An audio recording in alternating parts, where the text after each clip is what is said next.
Next question है organic से ही question, the major product formed in the following reactions. तो आपको एक रिएक्शन मैकेनिज्म का क्वेश्चन है। सबसे पहले ये जो क्वेश्चन है आपका, ये पायरोल का जो आपका एसिडिक हाइड्रोजन है वो क्या किया यहाँ पे नेगेटिव चार्ज बना है।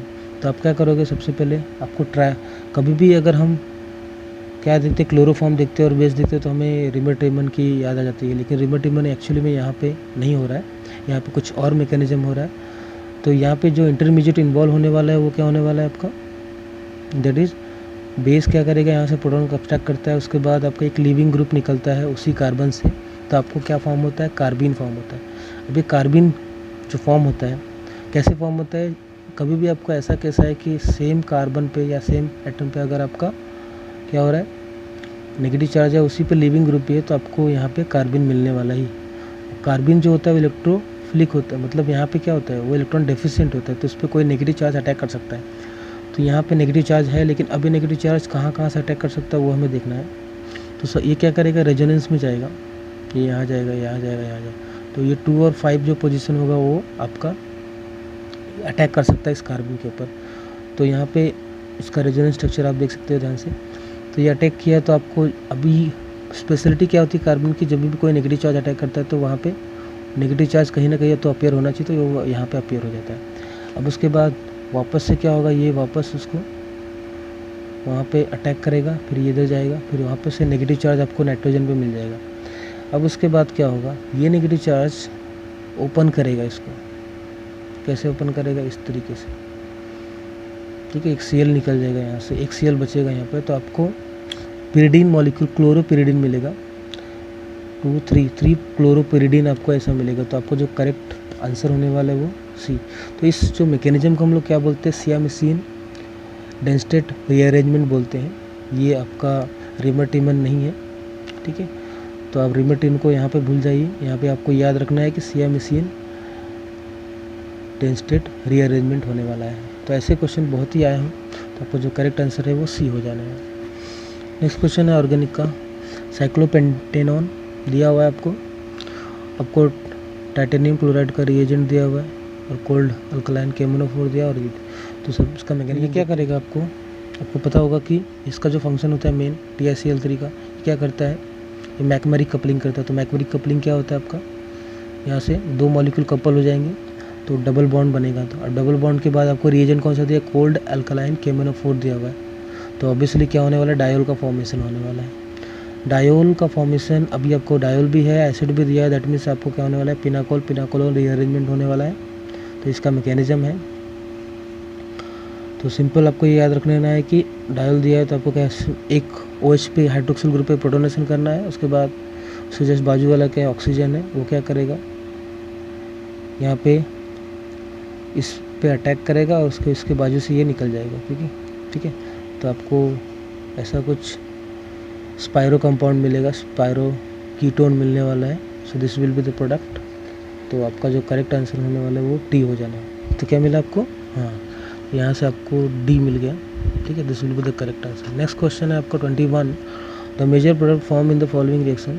यहाँ पे आपको डाइन दिया हुआ है और डाइनोफाइल दिया हुआ है। तो आपको तो बहुत ही सिंपल है, डिल-साल्डर रिएक्शन है और इसमें आपको एंडो प्रोडक्ट मिलता है। तो आपका आंसर सी हो जाएगा। क्यों मिला, क्योंकि because of the secondary orbital interaction of this, ठीक है। यहाँ से सेकेंडरी ऑर्बिटल इंट्रैक्शन होता है, तो आपको क्या मिल जाएगा, यहाँ से आपका एंडो प्रोडक्ट मिलता है, दैट्स वाई आपको ये मिल जाएगा सी, ठीक है। सी करेक्ट आंसर हो जाएगा आपका। नेक्स्ट क्वेश्चन है आपका, नेक्स्ट क्वेश्चन में थोड़ा सा कॉन्सेप्ट है वो छुपा हुआ है, आपको वो देखना है।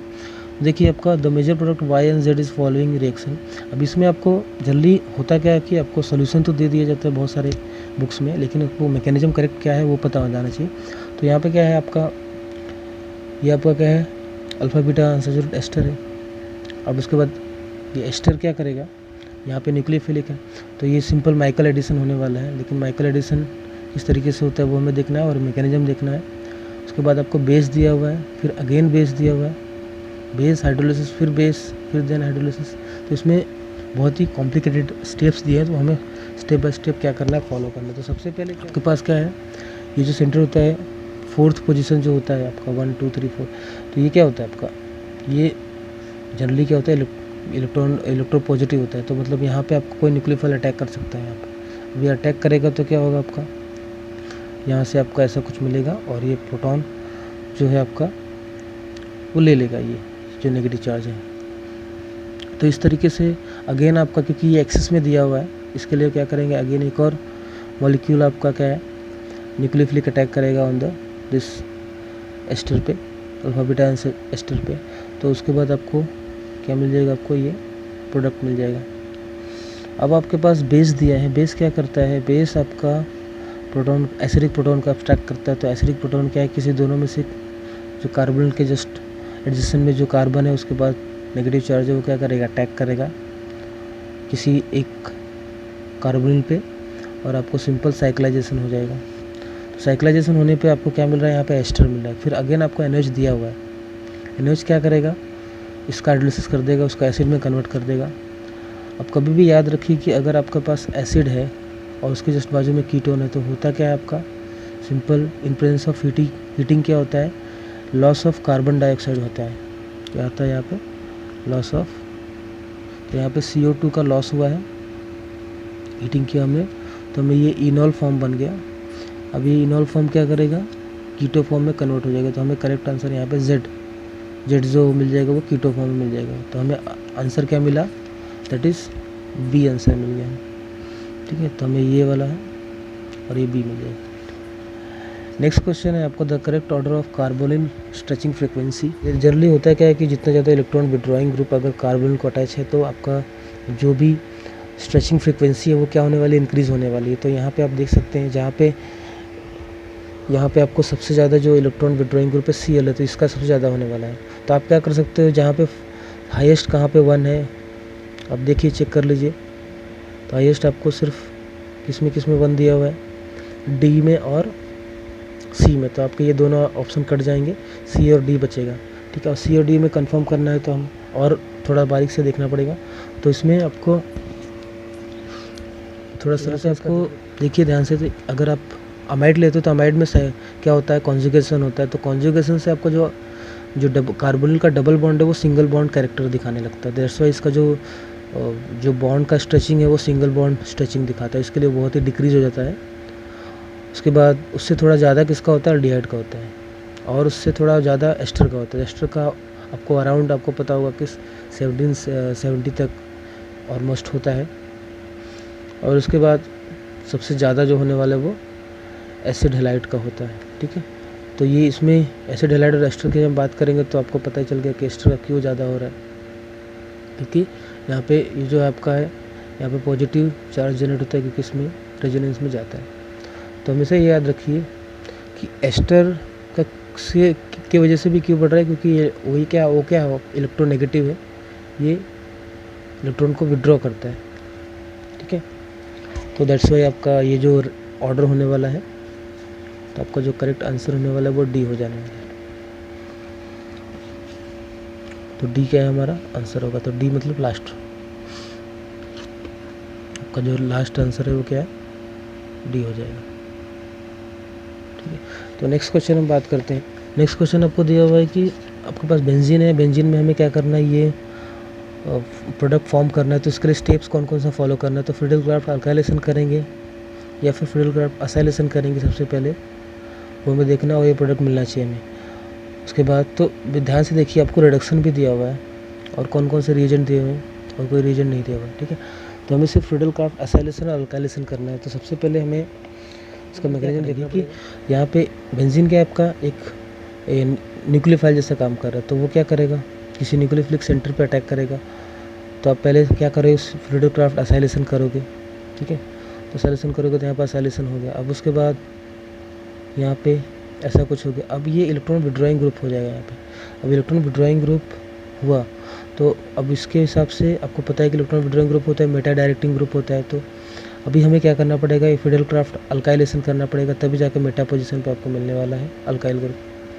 ठीक है, तो यहाँ पे हमने क्या किया, अल्काइलेशन किया, ये आपका एरोमेटाइजेशन हुआ और आपको ये मिल गया। उसके बाद क्या होगा आपका सिंपल, अभी हमें कहीं कार्बोनिक ग्रुप नहीं है तो हमें क्या करना पड़ेगा, रिडक्शन करना पड़ेगा। तो रिडक्शन करने के लिए हमें क्या करना है, सिंपल आपको क्लेमेंस रिडक्शन कर सकते हैं, क्योंकि कार्बोनिल का क्लेमेंस ये आपका क्या है। ठीक है, तो सिंपल क्लेमेंसन रिडक्शन होने वाला है यहाँ पे। तो ऑप्शन आपका, तो जो करेक्ट सीक्वेंस होने वाला है वो फ्रीडलक्राफ्ट, असाइलेशन, फिर अल्काइलेशन, फिर रिडक्शन। तो आपका जो आंसर है वो कौन सा आंसर है आपका? ऑप्शन नंबर बी होने वाला है, असाइलेशन, अल्काइलेशन देन रिडक्शन। तो आपका करेक्ट आंसर क्या हो जाएगा? बी हो जाएगा। नेक्स्ट क्वेश्चन है correct expression for the correspond to the reversible adiabatic expansion. तो रिवर्सिबल एडियाबेटिक एक्सपांशन की हम बात करेंगे तो एडियाबेटिक का मतलब Q इक्वल टू 0 होता है। तो हमें देखना है Q और इसमें कौन से रिलेशन में आपको फिट बैठते हैं। तो आपने सुना होगा कि delta is equal to Q upon T।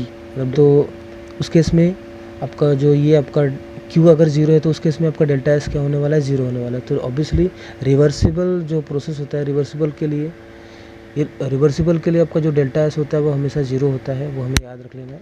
ठीक है, तो आपको जो सोल्यूशन होने वाला है और एडियाबेटिक प्रोसेस Q रिवर्सिबल क्या होता है? 0 होता है इसके लिए। तो एडियाबेटिक जो होता है प्रोसेस वो आइसो एंट्रोपिक होता है, वो हमें याद रख लेना है क्योंकि डेल्टा एस उसका 0 होता है। तो हमारा जो आंसर होने वाला है वो सी हो जाना है। नेक्स्ट क्वेश्चन है आपका, नेक्स्ट क्वेश्चन है 26 में आपका AB2 दिया हुआ है, एनालाइज किया हमने इसको। तो आपको मीन आयोनिक एक्टिविटी कोएफिशिएंट पूछा है। तो मीन आयोनिक एक्टिविटी कोएफिशिएंट का एक फॉर्मूला होता है जनरल, वो हमें याद रख लेना है। अब इसमें एक्चुअली जो जैम में थोड़ा सा शायद से इसमें ऑप्शंस में मिस्टेक्स किया था। तो हमें सबसे पहले क्या होना चाहिए? जनरल इक्वेशन याद रख लेना है कि गामा +-1 ये मीन एक्टिविटी कोएफिशिएंट है, जो क्या होता है उसका पावर x प्लस वाई क्या है? x और y क्या है? कोएफिशिएंट्स है in the balance chemical equation. तो x क्या है इसका? फर्स्ट वाले कैटायन का कोएफिशिएंट है और y क्या है? सेकंड वाले एनायन का कोएफिशिएंट। तो इसको जो हम क्या करेंगे, अब हमारे जो इक्वेशन में दिया हुआ है इसका वैल्यू 1 दिया हुआ है, इसका वैल्यू 2 दिया हुआ है। तो हम क्या करेंगे? सारी वैल्यू रखते हैं।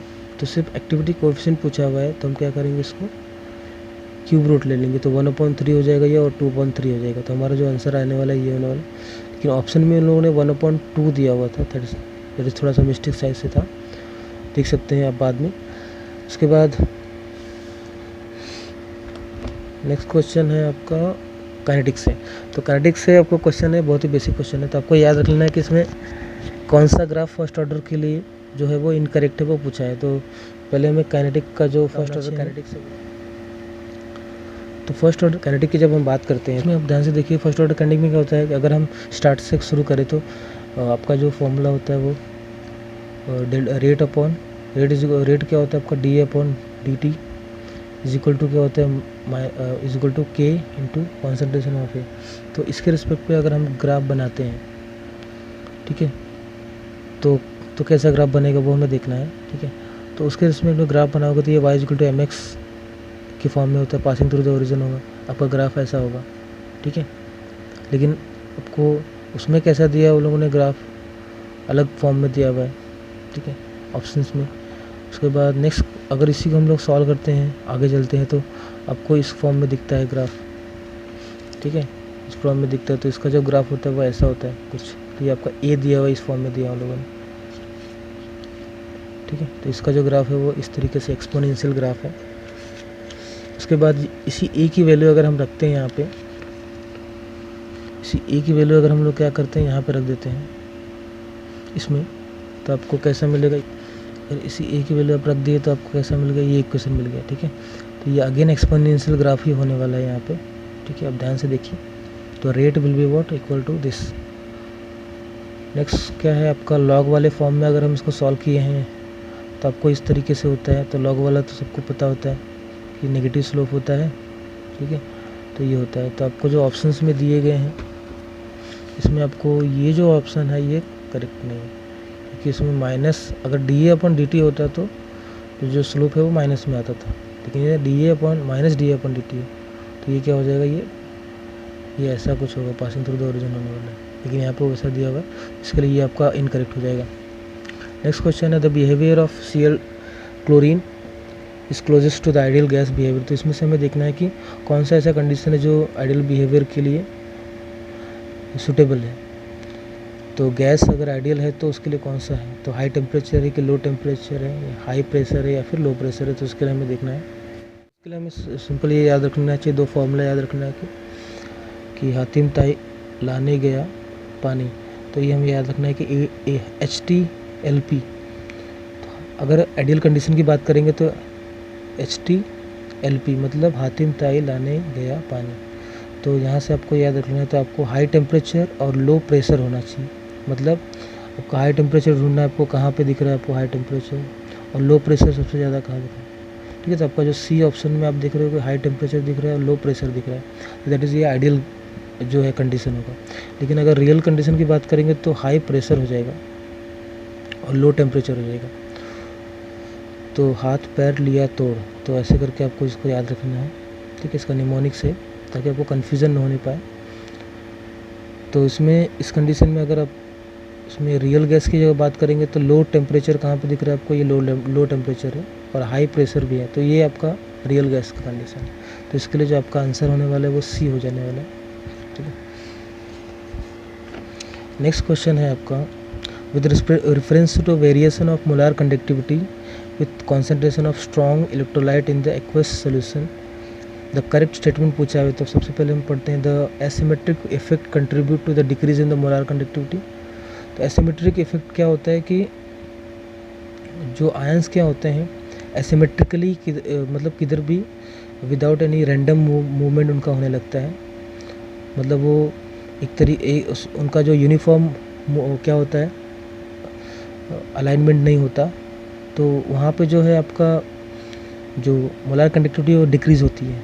ठीक है, लेकिन इलेक्ट्रोफोरेटिक इफेक्ट क्या होता है, जब हम वोल्टेज अप्लाई करते हैं, एक्चुअली दोनों के दोनों इफेक्ट का ऑब्ज़र्व होते हैं जब हम वोल्टेज को अप्लाई करते हैं। तो जब हम वोल्टेज अप्लाई करते हैं तो यहाँ पे क्या होता है कि एसिमेट्री दिखती है आयंस में। ठीक है, लेकिन इलेक्ट्रोफोरिक में क्या होता है कि जो आयंस है वो और भी इंक्रीज़ हो जाती है, उनका जो मूवमेंट है, उनका जो कंडक्टिविटी है वो इंक्रीज़ हो जाती है। ठीक है, तो इस केस में इसके लिए आपका इलेक्ट्रोफोरिक इफेक्ट में क्या होता है, आपका मोलार कंडक्टिविटी क्या होती है, इंक्रीज़ होती है, और इस केस में एसिमेट्रिक इफेक्ट में क्या होता है, डिक्रीज होता है। हमारा पहला ही ऑप्शन क्या हो करेक्ट है। ठीक है, अभी हम बात करने वाले हैं मल्टीपल सिलेक्ट क्वेश्चन की। तो इसमें आपको पहला 31st क्वेश्चन जो दिया हुआ है कि which of the following metal are extracted from the sulphide और बाय सेल्फ रिडक्शन और एयर रिडक्शन मेथड। तो इसमें से देखिए, आपको अगर सल्फाइड की बात करेंगे तो हम जनरली कॉपर और लेड जो होता है वो जनरली सल्फाइड के फॉर्म में सेल्फ रिडक्शन मेथड से होता है। एल्यूमिनियम तो इलेक्ट्रोलाइटिक मेथड से होता है, आपको पता ही होगा, बेयर्स तो प्रोसेस होता है। और गोल्ड जो होता है जनरली लीचिंग प्रोसेस से एक्सट्रैक्ट होता है। तो हमारा जो ऑप्शंस होगा लेड और कॉपर होगा, जो वो क्या होगा, आपका एक्सट्रैक्शन जो होने वाला है वो सल्फाइड मेथड से होने वाला है। तो यहाँ पे देखिए कॉपर और लेड जो है वो यही दो ऑप्शंस हैं जो आपको, क्यों ऐसा होता है, क्योंकि वो क्या होते हैं, लेस इलेक्ट्रोपॉजिटिव होते हैं। तो जो लेस इलेक्ट्रोपॉजिटिव होते हैं वो सेल्फ रिडक्शन उनका हो जाता है। एल्यूमिनियम बेयर्स प्रोसेस से एल्यूमिनियम कन्वर्ट क्या होता है आपका, उसके ऑक्साइड में जो कन्वर्ट होता है, मतलब एल्यूमिनियम का यहाँ पर रिडक्शन नहीं होता, वहाँ पर पहले ऑक्सीडेशन होता है। ठीक है, उसके बाद वो कन्वर्जन होता है उसका मेटल में फ्रॉम इट्स ओर। उसके बाद जो गोल्ड है, गोल्ड जो है वो लीचिंग प्रोसेस से हम क्या करते हैं, लीचिंग क्या होता है आपका, किसी भी सूटेबल सॉल्वेंट में क्या करते हैं, उसको डिज़ोल्व करते हैं हम उसको, और वहाँ से एक्सट्रैक्शन करते हैं। ठीक है, सो नेक्स्ट क्वेश्चन देखिए, the in a saturated calomel electrode the saturation is with respect to. तो कौन से रिस्पेक्ट से हम बोल सकते हैं कि सैचुरेटेड कैलोमेल इलेक्ट्रोड, सैचुरेशन किसके केस में होता है, आपको पता है कि KCl रहता है वहाँ पे और Hg2Cl2। तो आपका जो करेक्ट आंसर है A और B होने वाला है।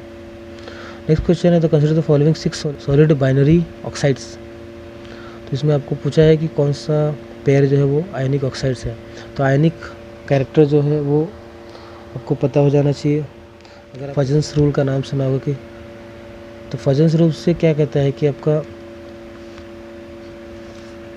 फजन्स रूल ये कहता है कि अगर आपका कोई कैटायन है, ठीक है, कैटायन का साइज़ बहुत क्या है, वो लार्ज है, और एनायन का साइज़ स्मॉल है, और मतलब अगर साइज़ लार्ज है इसका मतलब उसका जो चार्ज जो होगा वो छोटा होगा।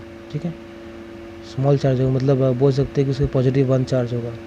बहुत ही हाई चार्ज है इसका मतलब +2 +3 हो सकता है। तो यहाँ पे आप, तो ऐसे कंपाउंड क्या हो सकता है, आयनिक कंपाउंड होते हैं। ठीक है, लेकिन अगर हम बात करेंगे कि यहाँ से अगर हम आयनिक ऑक्साइड की बात करते हैं, अगर हम, तो आयनिक ऑक्साइड से ऐसे होते हैं। उसके बाद कोवेलेंट कंपाउंड जो होते हैं, वो कोवेलेंट में क्या होता है, जो साइज़ होता है वो स्मॉल हो जाता है कैटायन का, और एनायन का साइज़ क्या हो जाता है, वो थोड़ा बड़ा हो जाता है। तो ऐसे केस में क्या होते हैं, कोवैलेंट कंपाउंड फॉर्म होते हैं। तो आप कैल्शियम ऑक्साइड की जब बात करते हो तो कैल्शियम ऑक्साइड जो है वो इस केस में एनायन क्या है, बहुत ही स्मॉल होगा, क्योंकि इधर इस अक्रॉस द अगर आप पीरियड जाते हो इधर तो इस साइड आपका साइज़ डिक्रीज होता है, और कैल्शियम का साइज़ क्या है, बड़ा है। ठीक है, तो इसके लिए आपका कैल्शियम ऑक्साइड। और सीजियम की हम बात करते हैं, सीजियम का भी साइज़ क्या है आपका, ऑक्साइड वही है। उसी तरीके से यहाँ पे साइज़ इसका बड़ा होगा और इस साइड क्या होगा, इसमें एनायन का साइज़ छोटा होगा। तो इस तरीके से हम बोल सकते हैं कि ये दोनों के दोनों पेयर क्या है, करेक्ट है। ए और सी जो होगा हमारा करेक्ट आंसर होने वाला। तो A and C will be what, correct answer. Next question है आपका एक एनालिटिकल केमिस्ट्री से। तो इसमें आपको पूछा हुआ है कि करेक्ट आंसर कौन सा होगा। मैग्नीशियम एडीटीए टाइट्रेशन अगर होता है तो कौन कौन सा कंडीशन होता है जो क्या होने वाला है, वो करेक्ट होने वाला है। तो इसमें पहला पूछा है magnesium indicator complex is more stable than the magnesium EDTA complex. देखिए, अगर मैग्नीशियम इंडिकेटर कॉम्प्लेक्स स्टेबल होता अगर, तो फिर उसके बाद आपको उसका जो इंडिकेटर है वो कलर नहीं दिखाई देता। इसके लिए तो ये ऑप्शन तो नहीं हो सकता। बाकी देखते हैं, at the end point the colour changes from red to blue, ये करेक्ट है। ठीक है, at the end point the colour of the solution is due to the indicator, obviously, क्योंकि तभी तो आपको कलर मिलेगा इंडिकेटर का। उसके बाद अब जब हम कोई भी कॉम्प्लेक्स फॉर्म करते हैं तो कोई पीएच रेंज जो होता है वो बहुत ही नेसेसरी होता है। इसके लिए यहाँ पे जो है आपका पीएच, तो हमारे बी सी डी जो है ऑप्शन वो करेक्ट है।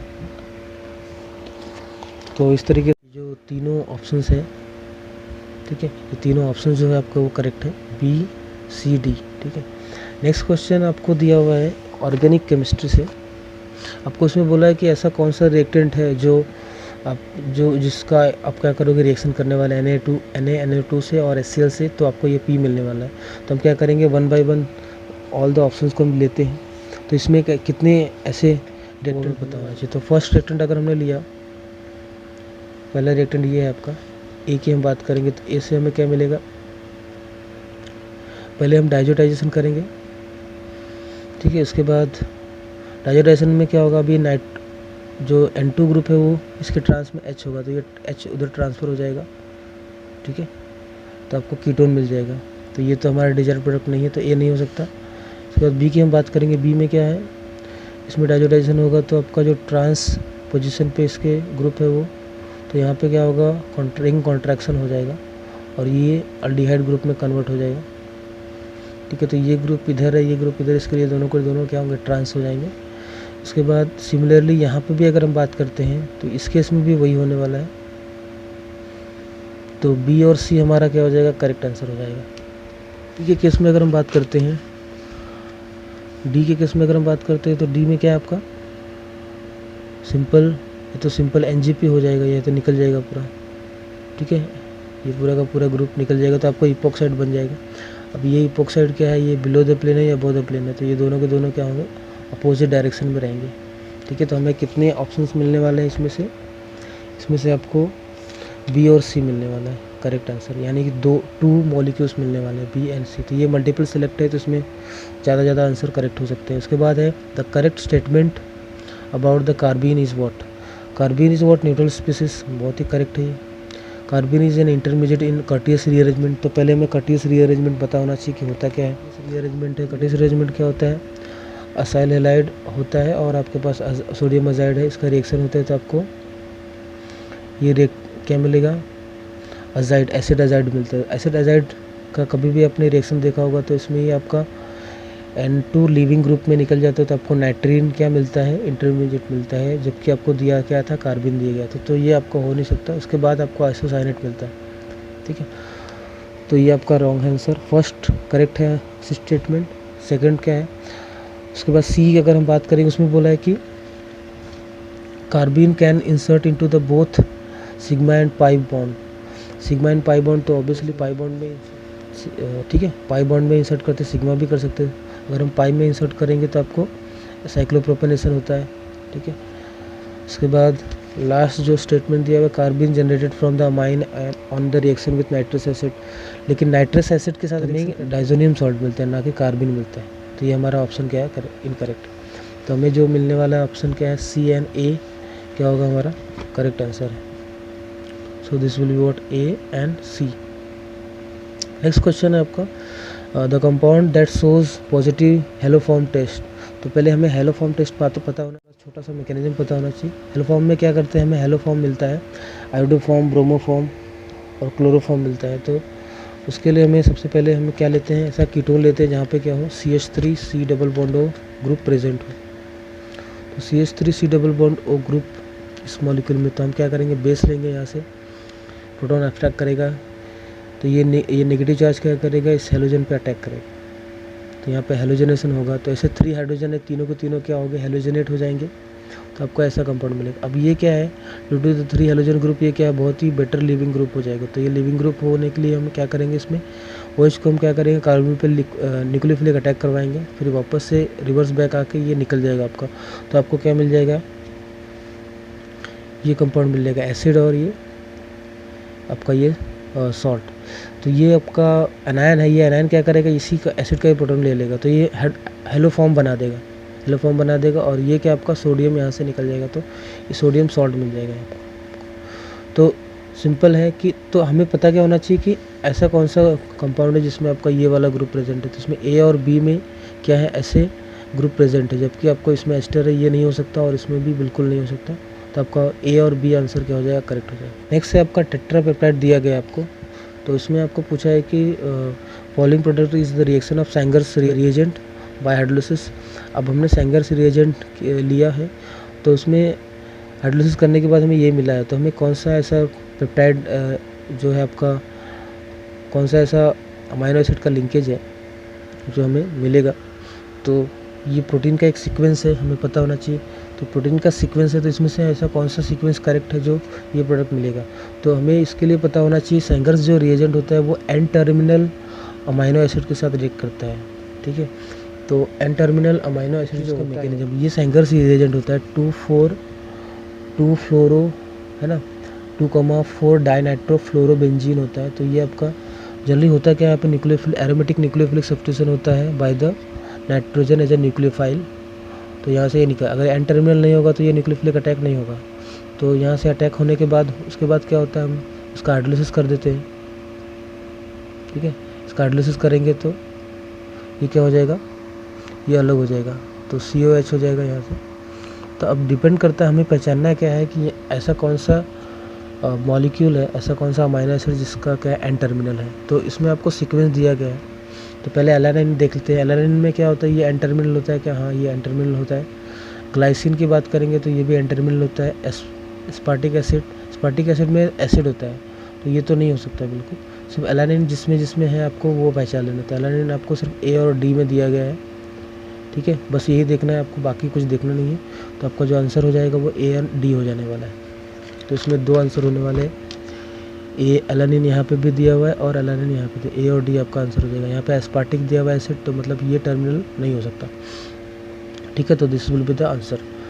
39 क्वेश्चन की हम बात करेंगे, तो यहाँ पे आपको दिया हुआ है कि क्वांटम नंबर के बारे में आपको दिया हुआ है, स्ट्रक्चर ऑफ एटम से क्वेश्चन है आपका। तो इसमें आपको सबसे बेसिक क्वेश्चन है, आपको पता होना चाहिए कि N, L और M की वैल्यू कैसे वेरी करती है।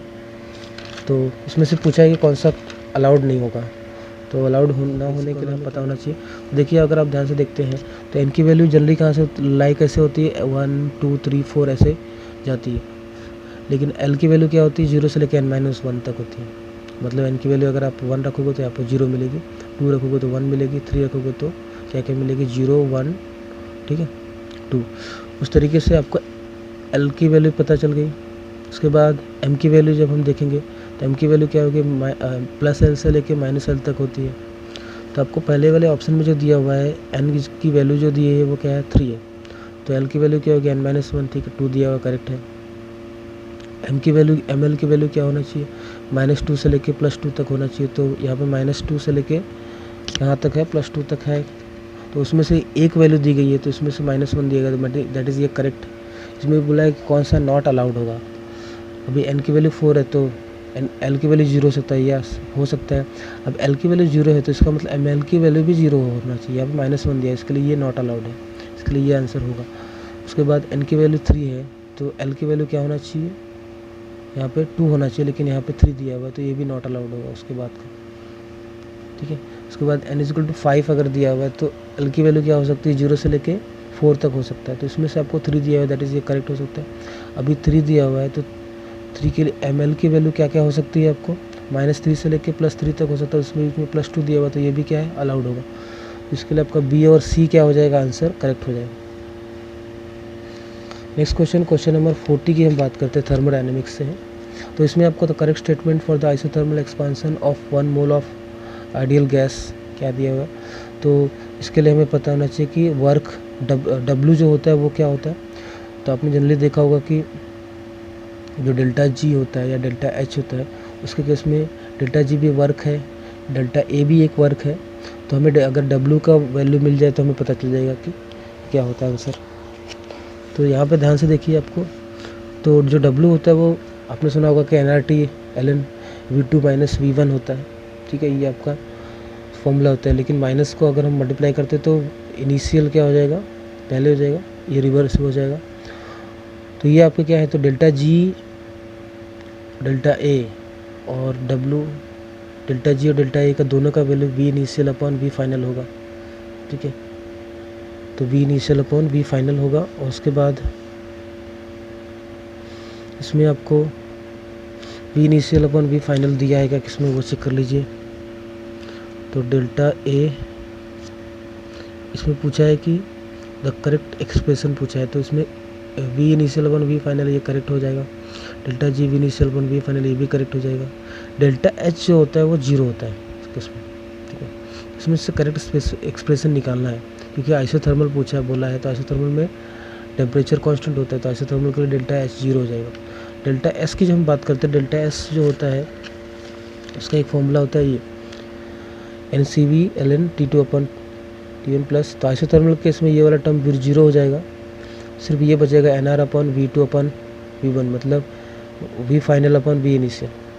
V final upon V initial जो होने वाला है वो क्या आपका करेक्ट आंसर होगा। तो इसमें आपका डेल्टा S की वैल्यू कहाँ पे दी गई है, V final upon V initial दिया हुआ है, तो दैट इज़ ये आपका करेक्ट हो जाएगा 1 मोल के लिए। तो हमारे जो आंसर होने वाला है A होने वाला है, B होने वाला है और D होने वाला है।